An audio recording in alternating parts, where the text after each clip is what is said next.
mean when your parents actually reject you? Those people that you're looking up to, people who raised you, why are they rejecting something that they did the hard work to bring up? So we're discussing that this evening with a gentleman who's joining us, and he's already here in the studio. I just want to introduce him to us.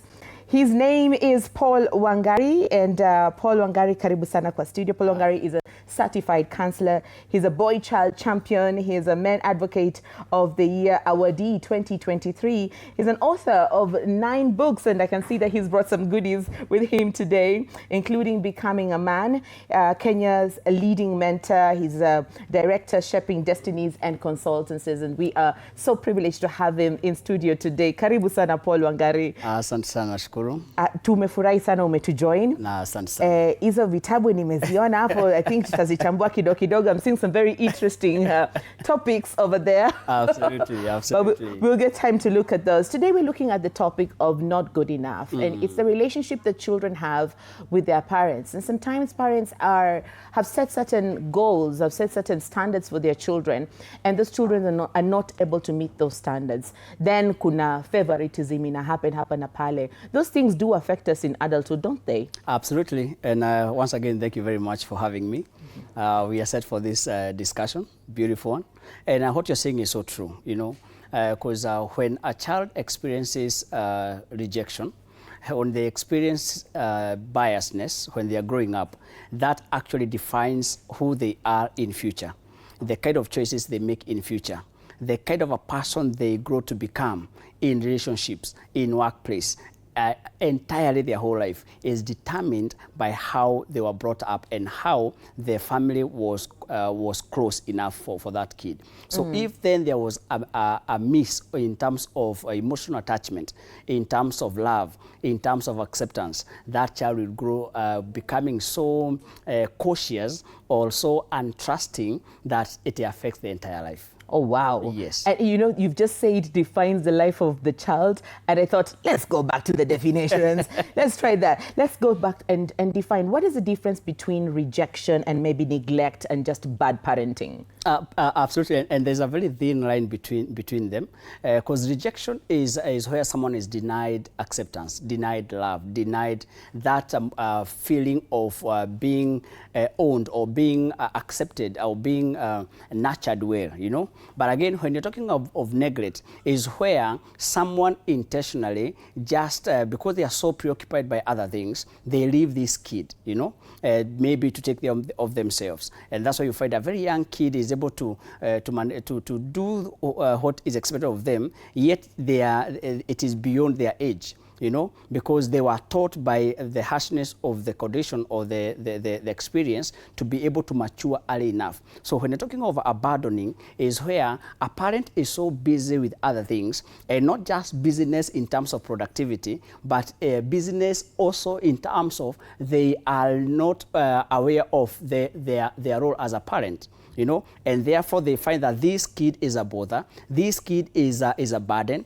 and therefore they think then therefore there are other things that are more important than bringing this kid. And bad parenting, again, and especially right now in the current generation, we have many. And as a counselor, I'll tell you, you know, yes. Because bad parenting is not the fact that you don't provide for your child. You know, you can be providing the very best for them. You can be taking them to the best of schools. You can be clothing them with the most expensive of clothes. But that child lacks the attachment, lacks your presence, lacks the parenting. You know, so though you're providing everything, and I've had many parents say this, what's wrong with this kid? I'm doing everything. I'm doing everything for him. I'm sacrificing. What is wrong with them? But you see, parenting is not just provision.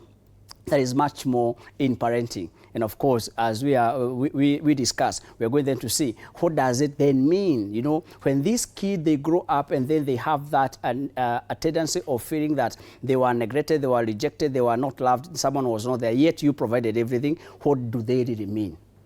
Yes. Now, when you say parenting is not just provision, what is parenting then? What is parenting? Because I read somewhere where it described that the first child does not have the same parent with the second child. Because the parent was different while they're raising the first child, and they have morphed into something else while they're raising the second one or the third one or the fourth one. So what is parenting exactly? And where can we learn this? Because we have these transition things that we do for our children from teenagehood, adolescence into adulthood. What is the gap? What are we missing when people are transitioning to parenthood? Now, one, you need to understand that parenting is a job. And it's a full-time job. Oh. And therefore... people don't want to hear that, do they? Exactly. Apparently, we think that our vocational jobs or other jobs are more important than this. Yet this is the first job that is, you're going to live with it the rest of your life, you know. And therefore, when you're talking of parenting, it means how available are you? How connected are you to your child emotionally? How well do you understand your child? I have heard many parents say that, you know, I don't know when my child is sick. Actually, it's the house girl who normally tells me when they are sick, you know. So that to tell you that this parent has detached completely from this child, you know. And that, again, I have heard parents saying, when did this happen? What changed? You know, right now the kid I'm seeing is not the one I gave birth to. You know, what changed? You know, and therefore you are saying that we have parents who are there by the name that they are parents, but parenting is you being available. Parenting is the memory you create with your child. When they grow up, they shall remember my mom, my dad. You know, but right now what you're seeing is that we are seeing kids who are the only memory they have is the cartoon. The only memory they have when they grow up is the gadgets. The only memory they have is the beautiful clothes and all that. But they have no attachment. They have no memory of you and your and the parent. And remember this, is that when you're talking of parenting, we are seeing a disconnect, and especially in this generation, you know, where we have thought that leaving a legacy for your child and giving them the very best life is actually compensates your parenting or your availability. All right? So you, as much as it is important to provide for your child, it is more important.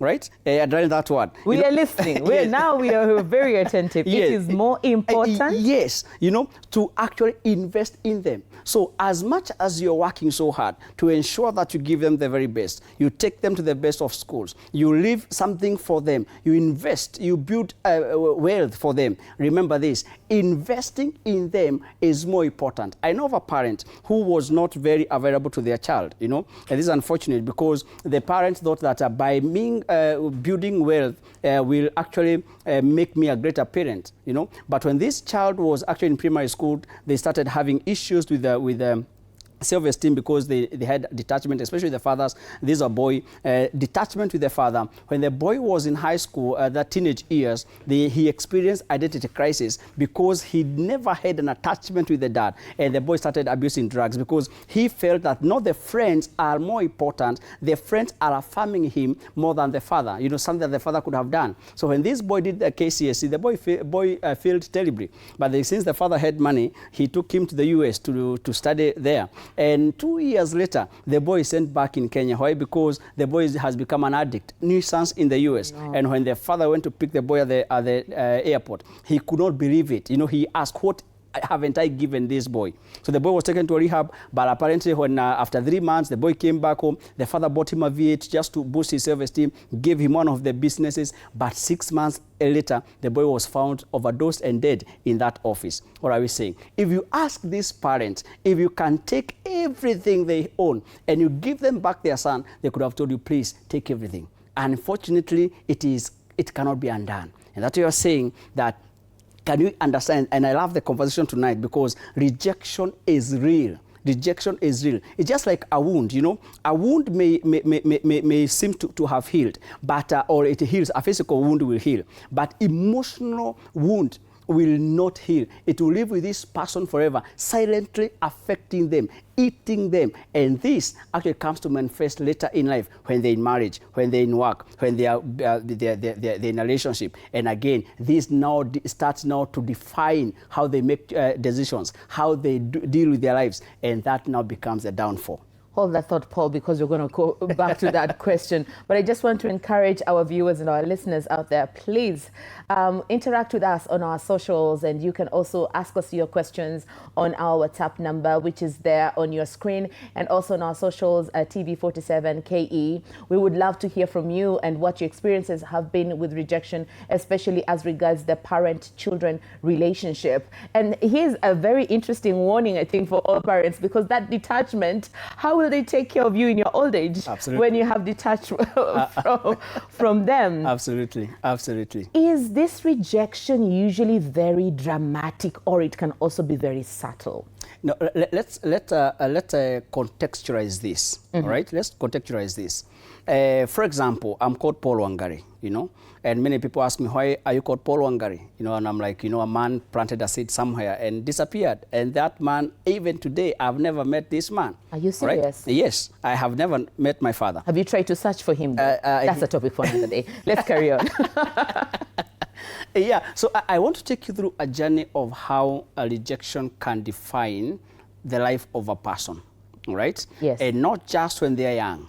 Right. Of course, there are many sources of rejection, you know, but childhood is one of them that many people actually are suffering from it. So Paul Wangari, born in a very poor environment, and the mother now is single. When I grew up to be 9 years, I realized that my mother was single. My mother had no education, so the work she could do was to farm in people's land and all that. When I was 9 years old, you know, remember this, born by a single mother, I don't know the father, and sometimes I got bothered so much, because whenever I went to school and kids will mention that my father bought me this, my father took me out, it used to bother me because I could not understand what are they talking about. You know, who is this father then that me in my home, we don't have this father. So when I was 9 years old, my mother passed on. All right. So I wanted to show the multiple layers of trauma or rejection that come later now to manifest, where someone is not even aware.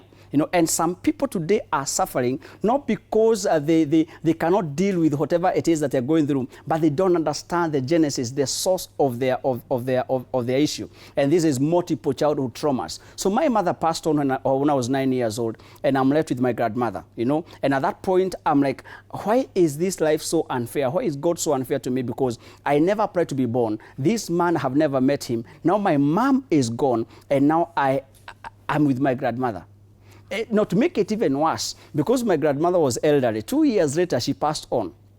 I want to show you rejection. It's not just by when someone rejects you, but circumstances, events can actually demonstrate that you are rejected. Circumstantial rejection. Exactly. All right. So when my grandmother passed on, and I'm 11 years old, and I'm there with my sister who was by then 4 years, and we're there on our own. And I'm like, why is this happening to me? Remember, so this is trauma after trauma. There is no healing, there is no processing, there is no all that. When my grandmother passes on, life changes, takes a different turn. Why? Because where I come from, people have issues with land, and therefore my uncles thought if this boy grew up to become an adult, he will demand a piece of land, and we don't have a land for him. He's a son to our sister, and therefore he does not deserve to be having land in this place. And that's how they kicked me out with my sister. Kicked you 11-year-old and a 4-year-old? Exactly. The mud house that we used to live in, a small mud house, they demolished it, just to demonstrate or to show us we don't belong here. And remember, at that particular age, you can imagine my interpretation of what they were doing. It was not clear. All right? So there was a lot of confusion in my mind what was happening. So someone picked us and took us in a children's home. All right? And now in the children's home, at least the environment was very conducive, because for the first time we wore shoes in the children's home. For the first time seeing a pillow, you know, sleeping on a double deck and all those things, eating 3 meals in a day. I'm seeing it in a children's home. At least this helps me not to forget, but to do what? To put a layer, you know, to put like a coat of what had happened to me. Remember we said this, that rejection, you know, it's a very deep, emotional wound that is so deep, you know, that sometimes we suppress, sometimes we forget, we brush it off, but it has not gone. All right. So healing from rejection, it must have intentional efforts for you to be able to heal. So the children's home we stay, 3 years later, the home is not able to support the number of kids, and all the 14 years and above are kicked out. This is tragedy after tragedy. Let me ask you, is there a critical age window where this does the most damage? Absolutely, and especially the formative years, because a kid will never forget what they went through. All right? So it's like a magnet. So whatever a kid experiences between the age of 7 or around 5, because below 5 years a kid may not remember much, but from 5, 6, 7 years or going all the way to teenage year, whatever this kid encounters sticks to their mind. And this comes to the surface later when they have grown. But if you're not aware, you may not know where this came from. And that's why today we have very bitter people. We have bitter people in marriage. We have people who have vowed, I'll never get married because that man, that woman rejected me. But they don't realize it is not this person. It is their childhood. It is what happened to them. All right? It's what happened to them. Right? And therefore, you find that this is then transferred to the children. And the generation cycle continues. But this is not the fault of the kids. It's the fault of their parents because they could not deal with the issue that they went through. And I'm sure you have heard people saying, me, from my first marriage, I will never get married. That person is someone who has an issue with rejection. There are people today in marriage, but one leg is in the marriage, one leg is outside. They are waiting for that moment they will leave because they know this person rejects me. And this person has no intention. This person is good, so loving to them, caring. But at the back of their mind, they know this is like my father who abandoned me. This is like my father who rejected me. And for me, for example, the circumstantial events that unfolded when I was young could actually have a very dramatic impact or implication in the life of an adult when they are growing up. Wow.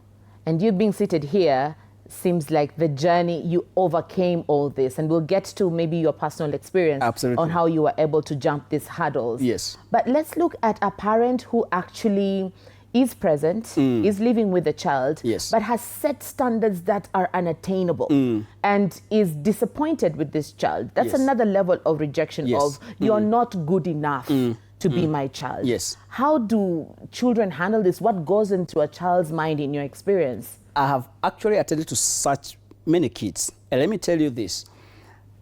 The issues we have today in many of our institutions, from primary school, high school, senior school, university, and such, many of these issues is that issue. Remember, another cause of rejection is academic failure or academic expectation, that pressure that comes from parents. Yes. You know, and therefore you see a parent who is a doctor, the mother is an engineer, the brother, the sibling, the firstborn is perhaps a pilot, and now this other kid here, you know, they have their own strengths, their own weaknesses, but now the parent is imposing to this child, you must become a doctor like your father. You must become an engineer like your mother, you know. So when that happens, and these kids, when they weigh themselves, they don't have the capacity, or they're not blessed or talented in that way. So these kids now start living to please their parents. Right? So these kids will become frustrated. And now it becomes worse when this child does not attain the measure that parents expect. And that's why we see no defiance coming in. That's why we're seeing kids who are unruly. That's why I have in my practice, I see many parents coming to me, Paul, talk to my child, he's taking drugs and all this. And they ask, we don't have anyone in our family who takes drugs. Where have they gotten this from? But now this kid is looking for a coping mechanism because the pressure imposed on him or her is too much that he's not able to actually achieve that. And therefore, they look for an escape route. And that's why you see a kid becomes so unruly, so bad that now they try. I know, and I give this as an example. I know of a parent who brought me their kid. You know, the father is well up, you know, very well up. The mother doing very well, a manager somewhere. But now this young man is expected to to perform so that he can take after the father, because he's the only boy. He can take after the empire, the company of the father. Now, when this boy looks at the shadow of his father, the boy gets scared, right? The father is in meetings after meetings, meeting after meeting. And that's not for him. That's not for him. This is too much for him. So the boy, do you know, he was taken. I started working with this boy when he was in primary school. But the priest, and I tried to talk to the parent, and I told them, can you give this boy space? But they were like, no, this is my son. He must deliver. He must become. And this boy, when he went to high school, did you know the second exam he did, he deliberately failed, got an E. He just wrote his name and slept. A very sharp boy. To do what? To communicate to the parents that pressure you are putting in me, I can actually decide otherwise. What advice do you have to such parents who are putting extreme pressure on their children when you get to interact with them, or someone who's watching right now and they have such high standards for their children, or they're very ambitious for the sake of their children, or they want their children to actually attain their personal dreams? What advice would you have for such parents? So one, it is good that a child achieves, and the pride of every parent to see their child succeeds. But you must realize that those are your dreams, and they have their own dreams. You have your strengths, they have their own strength. As it is important to encourage them to work hard, to excel, to have a good life. But remember this, each and every one of them have their own path. They have their own destiny. Their destiny is not your destiny. Whatever God perhaps has prepared for them is not the same as what you had. And therefore, as much as you are providing a conducive environment for them to thrive, can you appreciate their strength, their limits? All right? And let us remember this. It is not just education. Although I'm one of the person who advocates for academic, for performance, because for me, I am because of education. But remember this, that there are many avenues that a child can succeed. I give you, to answer that question briefly, I give you an example. A girl was performing very well, an A student. The parents were educated. But this girl, after finishing Form 4, she told the parents, I want to do hairdressing. And the parents look at this child and ask, who bewitched you? How can you do hairdressing, something that is done by class 8 dropout, those who have not gone to college, and yet you have gotten an A? The father said, no, I am a medic, you must do the same course, all right? Because when you do the course, I know there are opportunities. The networks, I can connect you here and there. The girl said, me, I want to do hairdressing. And the father, like many other parents, they stood their ground and said, over my dead body, you're not going to do this course. You must do medicine. So the girl said, it's okay, Dad, I will do the medicine. So the girl went to the university, did medicine for 7 years. There she came with a degree and handed over to the father. There's a lot of such cases, I hear. Yes, exactly. So, Dad, can you pay for me now the hairdressing? And the father, although thinking it was a joke, he paid. And the girl went and did the hairdressing. Today, as we speak, this girl I hear, she earns 10 times more than what a doctor earns. Well, how does that to communicate to you as a parent? She doesn't go on strike, does she? Well, that's not the reason why we're discussing this. So parents need to realize that. Give the kids space, let them explore, let them become, let them choose their path. As you guide them, let them choose their path, and they're going to become whatever it is that they were created to become. And we've dealt a lot with children who are under the care, yes, and rejection of children who are under the care of their parents. But let's now look at rejection when you are not under the care of your parents.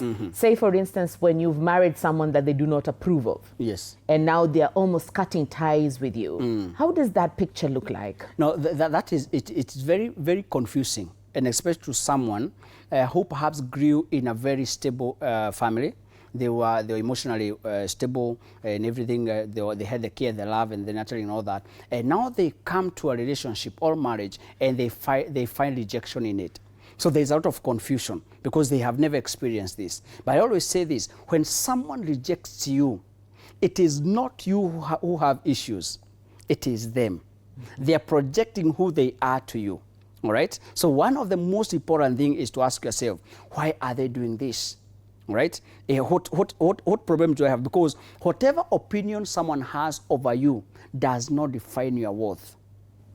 Whatever you think of me has nothing to do with me. It is your everything perception. to do with you. Yeah, exactly. So it's a you problem. Absolutely. All right. So when someone rejects you, then you need to appreciate yourself. Do you love yourself? Do you care about yourself? Do you appreciate yourself? Do you acknowledge yourself? Then if they are rejecting you, they have an issue. They are projecting that to you. You need not to let that get inside of you, because that's why today we have bitter people, bitter women, bitter men, because that man rejected, and they rejected you because of their own issues. Again, it's not about you, all right? So that does not define you. Remember, we always say this, that rejection, though it could be there, does not, it is a chapter in your life, right? It's just a chapter. It doesn't define the whole story of you. You can live, if they reject you, you move on and you land in a better place.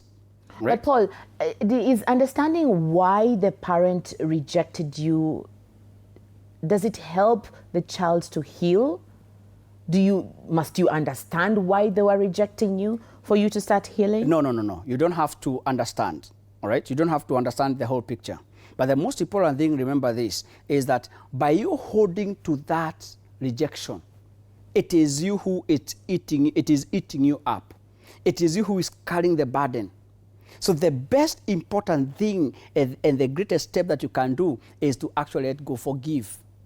And forgiveness does not excuse whatever they did to you. Mm-hmm. But forgiveness is a way of saying, I do not want to let this define who I am and who I'm going to be and my family and my life. So you release, you forgive, and then you move on. Easier said than done, Paul. I agree. I agree with you. You can easily forgive someone who asks for forgiveness. Yes. But like for instance, in your case, you've never met this man. Yes. So what was your process of forgiving and letting go? Now, this is interesting because for a very long time, I held bitterness against a man whom I had never had a face. So I was bitter, I was angry at someone I did not know, just a figure, all right? Now, by having this bitterness of this man whom I went through so much pain when I was growing up. In fact, in one of the book I've written of Becoming a Man, I have explained that, that I went through hell.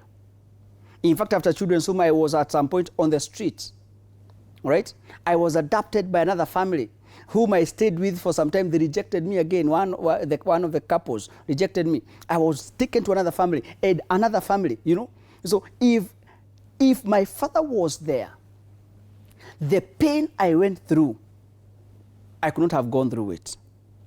So I am bitter at this man who allowed himself to father this child, knowing very well that he's not going to be responsible. Do you think that if he was in your life, you would have turned out differently? I believe the pain I went through, the suffering I went through, it could have been much easier. But again, we always say that in every bad thing, there's always something good, all right?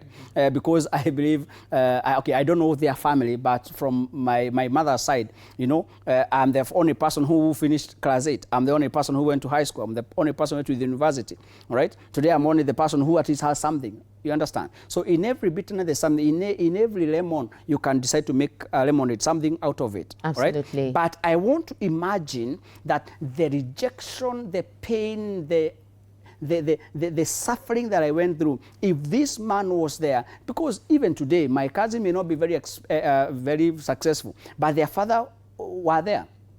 So they perhaps are more emotionally stable than myself. If I never got the help, and that's why, again, we are coming. If you forgive, that's not enough. You need to seek help. Because a counselor, a psychologist, will help you to process the pain, right? So that you are able to overcome it. So if I never got this assistance from a counselor, from a psychologist, yes, I could not have healed to become the man that I am.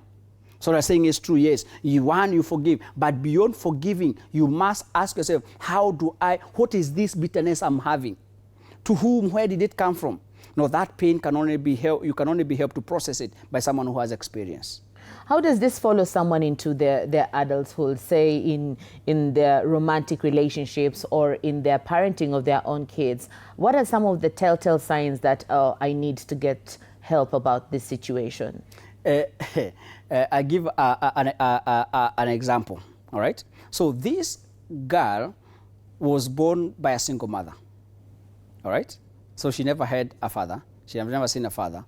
When she was just at that point of being nurtured, very young, tender, still on the milk, the mother takes off and leaves this kid with the grandmother to care for her. So she's given cow milk and all that, all sort of milk for her to grow. All right? Yes. And she sees the mother once in a while. After 3 years, 4 years, the mother appears and then disappears. When this girl grows and gets into a relationship, at the back of her mind, unconsciously, she may not even be aware. And that's when you ask of the signs, or how can I know? So at the back of this girl's mind, she knows and she's expecting this man to abandon her. No matter how much this man will love her, no matter how much this man will assure her, this girl at the back of her mind knows this man will walk away like the way my mother walked away, or me, by the way my father, I have never seen my father. And that now actually now affect the relationship. Though the man has good intention, this woman will disappear. All right? And now when they go, what happens? They will not settle, because even the new relationship they get into, they expect the same. And that's why you find a very good girl with a very bad boy. You call them bad boys. And you ask themselves, how did you find yourself with this person? Because now they see this bad person, right, may not abandon me, may not reject me. So they know the good people, my mother, my father, they are the one who don't care about me.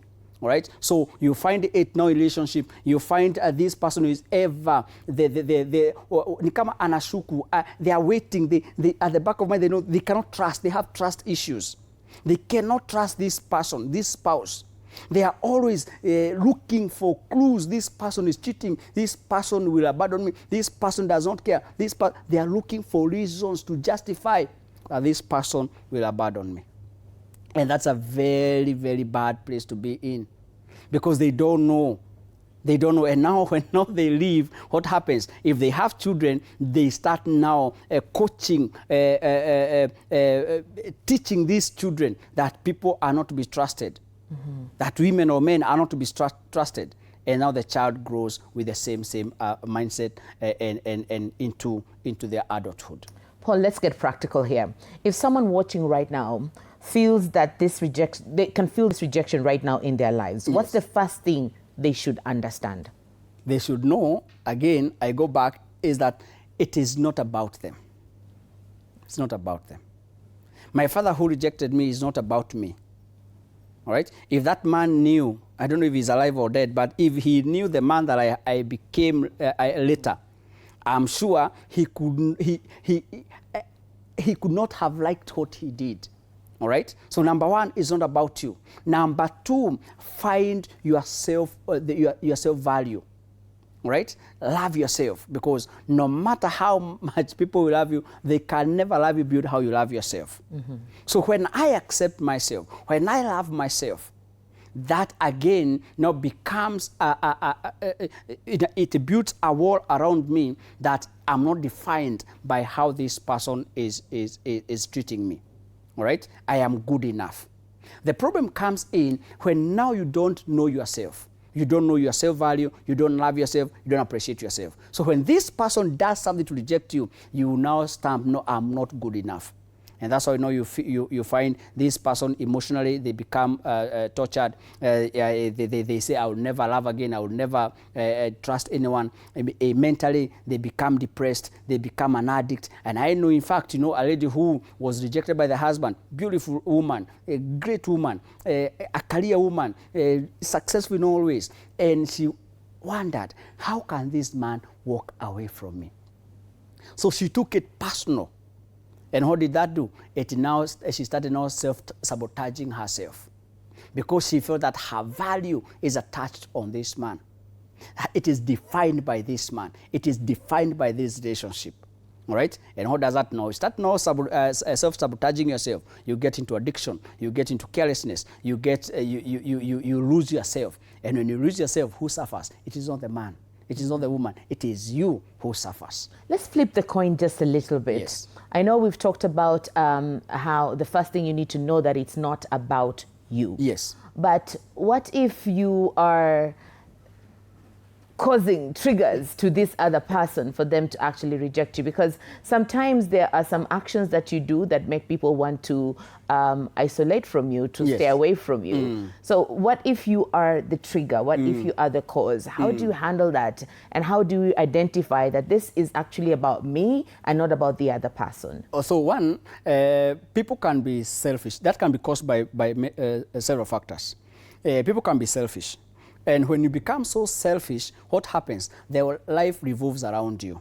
So you don't care about the other person, right? We know right now people who are preoccupied by career, by money, by these things, and they neglect their role in a family. Right? So you find a man who leaves the house at 3 a.m., comes back at 2 a.m. They don't have time for this woman.